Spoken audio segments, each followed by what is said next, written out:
এই ঘটনাটা আজ থেকে 23 থেকে 24 বছর আগে। আমাদের এই এরিয়াতে বেশি একটা টিউবওয়েল ছিল না, তখন ঘনবসতিও ছিল না। আর মানুষ গোসলের জন্য আর বেশিরভাগ পুকুর ব্যবহার করতো। আর আমাদের ওখানে যে ওগুলা আমরা ছোটোবেলায় আমি কাটতে দেখছি পুকুরগুলা। ওই পুকুরের মাটিগুলো আর কি ওই ইট খোলার কাছে বিক্রি করে দেওয়া হয়েছে।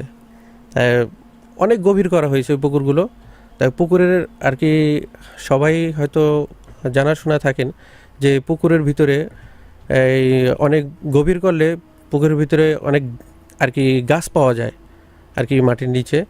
তাই আমরা ওই গাছগুলো আর কি খোঁড়ার পরে গাছগুলো আমরা আর কি আনতাম আর কি নিজের আর কি লাকড়ি হিসাবে ব্যবহার করার জন্য।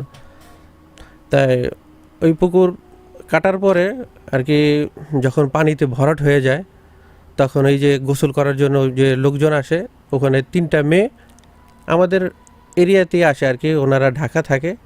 আর আরেকটা মেয়ে ওই পুকুরের পাশেই আর কি ওনারা থাকে আর কি, অন্যের জায়গায় থাকতো।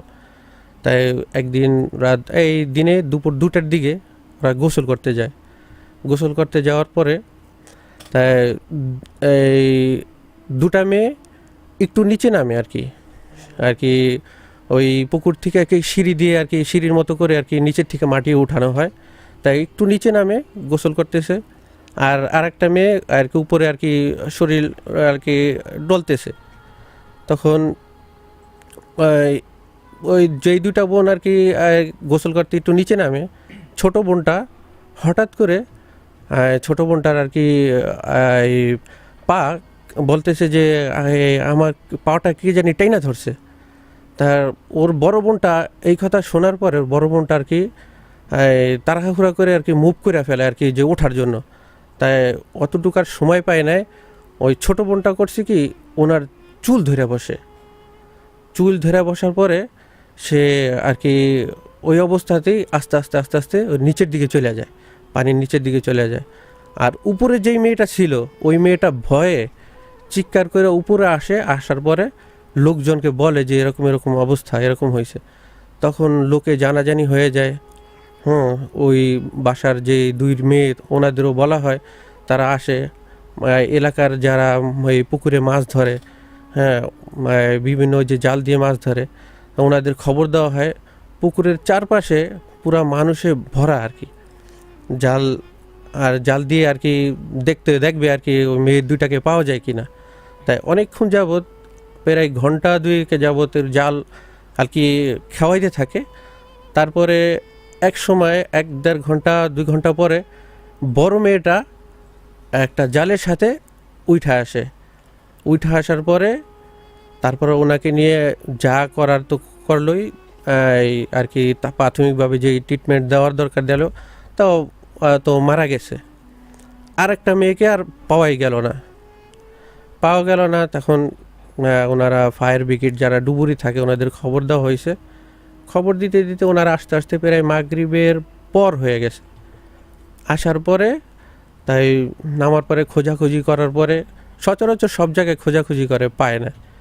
পরবর্তীতে দেখে যে আমরা যে ওই মাটির নিচ থেকে গাছ খুঁড়ে আনতাম, তখন ভিতরের দিকে গর্ত হয়ে যেত। যতটুকু সম্ভব আনতাম তো গর্ত হয়ে যেত। তাই ওই মেয়েটাকে ওই ভিতরে যাই গর্তের ভিতরে আর কি হাঁটু গেড়ে যে বসা এরকম অবস্থায় ওনাকে ওই মেয়েটাকে উঠায় আনার পরে বাস তারপর তো ওনারা চলে যায়। তারপরে ওই পুকুরে তো পুরা নিস্তব্ধতা, ওই পুকুরে আর কেউ গোসল করতে যায় না। আমরাও যাই না, আমরা ভয়ে তো পুকুরের কাছাকাছি দিয়ে যাইতাম না। পরবর্তীতে আমরা আবার আমাদের গরু ছিল। আমার বাবা আর কি একটা সরকারি জব করতো। ভোরবেলা আর কি বাবা অফিসে যাওয়ার আগে আমাদের গরুটা ওই পুকুরের আশেপাশে যে জমি ছিল ওখানে বাইধা আসতো ঘাস খাওয়ার জন্য। তাই হঠাৎ একদিন সকালবেলা ওরকম পুকুরের পাড়ে গেল আর কি, কোনো জোরও হাওয়া নাই, কোনো বাতাস নাই, কিন্তু পুকুরের ভিতরে তুফানের মতো আর কি ঢেউ যে এই পারে আইসা লাগতেছে আর কি পানির ছিটটা উপরে উঠতে আছে। তা এরকম বাবা দেখতে পাইলো।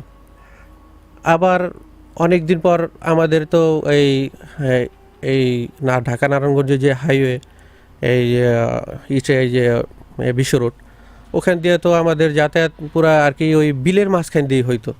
তা হঠাৎ একদিন এক লোক দুপুরবেলা ওই পুকুরের ওই দিক দিয়ে আসতেছে, তাই দেখে যে বড় শিকল আর কি লোহার শিকল টানলে যেরকম শব্দ, ওরকম শব্দ করে ঘর ঘর করে পুকুরের ভিতরে কি জানি পড়লো। তাই ওইটাও আমাদের কাছে বলা হয়েছে যে এরকম এটার ভিতরে এরকম। তখন আব্বা বললো যে এই পুকুরে এরকম এরকম ঘটনা, এই কিছুদিন আগে এরকম ঘটনা ঘটে গেছে। তারপরে বিগত প্রায় আমরা 1-1.5 বছর আমরা ওই পুকুরের পাশে আর যাইতাম না। তারপর আমার বন্ধু বান্ধব আসে, বলে যে চল ওখানে যাইয়া আমরা আর কি গোসল করে আসনি। আমি কি না, আরে দোস্ত ওখানে তো এরকম ঘটনা তুই তো জানোস, খুব আর কি ভয়, ওখানে যাইতে পারবো না। কয় না সমস্যা নাই, হয় ওই কিনার থেকে গোসল করে চলে যাব। তারপরে আমরা তারপরে ওর কথা অনুসারে গেলাম ওই পুকুরে, অন্য পাশ দিয়ে গেলাম, যেই পাশে ঘটনা আর কি ঘটছে ওই পাশে যাই নাই, অন্য পাশে গেছি। তো অন্য পাশে যাইয়া ভয়ে আর কি বেশি পানিতে নামি না, খুব কম পানিতেই গোসল করতেছি। আর আর পানিতে ডুবও দিই না, হাত দিয়ে পানি কেটা আর মাথায় দিতেছি, এতটুকু ভয় লাগতেছে অনেক। আর ওই পানিতে আর কি কিছুক্ষণ চুপ থাকলেই এই কিছু মাছের মতো আর কি আইসা পায়ের ভিতরে আর কি কামড় দিত, তাই ওইটা আরও ভয় লাগতো। তারপর এই ভয় লাগার পরে তখন থেকে ওরকম আর কি গোসল করে আর কি আমরা আইসা পড়ছি। তারপর আর পুকুরের আশেপাশে আমাদের যাতায়াত ছিল না। আর এখন বর্তমানে তো ওই পুকুরটা ভৈরা ফেলানো হইতেছে মাইক্রোফাইবার কোম্পানি। ওকে।